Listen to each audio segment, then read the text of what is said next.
9.5 वर्ष पोलीस खात्यामध्ये हेड कॉन्स्टेबलची नोकरी करून 2014 साली स्वेच्छेने निवृत्ती घेऊन समाजकारण आणि राजकारणामध्ये सक्रिय असणारे दीपक बोराडे 2014 साली भोकरदन विधानसभा मतदारसंघातून पहिल्यांदा त्यांनी निवडणूक लढवली होती। त्यानंतर 2019 आणि 2024 मध्ये वंचित बहुजन आघाडीकडून विधानसभा निवडणूक त्यांनी लढवली। 2024 मध्ये लोकसभा निवडणूक लढवली, मात्र त्यांचा पराभव झाला होता। 2014 पासून धनगर समाजाला एसटी प्रवर्गातून आरक्षण मिळावे यासाठी ते सक्रिय आहेत। राज्यातील अनेक ठिकाणी त्यांनी उपोषण केलीत, रास्ता रोको केलीत, निवेदन देखील दिलीत आहेत। सप्टेंबर 2024 मध्ये पंढरपूर येथे आरक्षणासाठी 9 ते 25 सप्टेंबर दरम्यान तब्बल 16 दिवस त्यांनी आमरण उपोषण केलं होतं। यासोबतच ऑक्टोबर 2024 मध्ये मुंबई मंत्रालयात आंदोलन केलं होतं। मंत्रालयावरून उड्या मारल्या होत्या, परिसर दणाणून सोडला होता।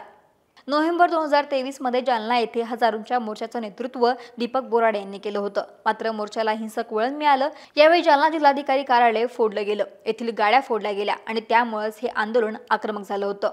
एवढंच नाही, याच वर्षी छत्रपती संभाजीनगर येथे समाज कल्याणच्या जात पडताळणी कार्यालयाबाहेर त्यांनी उपोषण केलं होतं। यासोबतच गेल्या वर्षीही मनोज जरांगे पाटील यांच्या आंदोलनातून पोलिसांना टार्गेट केल्यानंतर पोलिसांच्या समर्थनार्थ जालना जिल्हाधिकारी कार्यालयासमोर 7 दिवस दीपक बोराडे यांनी उपोषण केलं होतं। महाराष्ट्रात धनगर समाजाच्या आरक्षणासाठी 550हून अधिक व्याख्यानं त्यांनी केली आहे।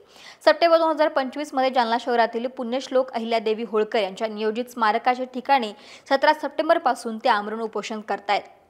आज त्यांच्या उपोषणाचा 9वा दिवस आहे। अजूनही त्यांना सरकारकडून कोणतंही अपेक्षित असं उत्तर मिळालेलं नाहीये किंवा सरकारच्या कुठल्याही अधिकाऱ्याने त्यांची भेट घेतली नसल्याचं बोललं जाते। त्यामुळे आता दीपक बोराडे आणि एकूणच धनगर समाजाच्या आंदोलनाला सरकार काय उत्तर देते, या लढ्याला यश मिळते का हे पाहावं लागेल।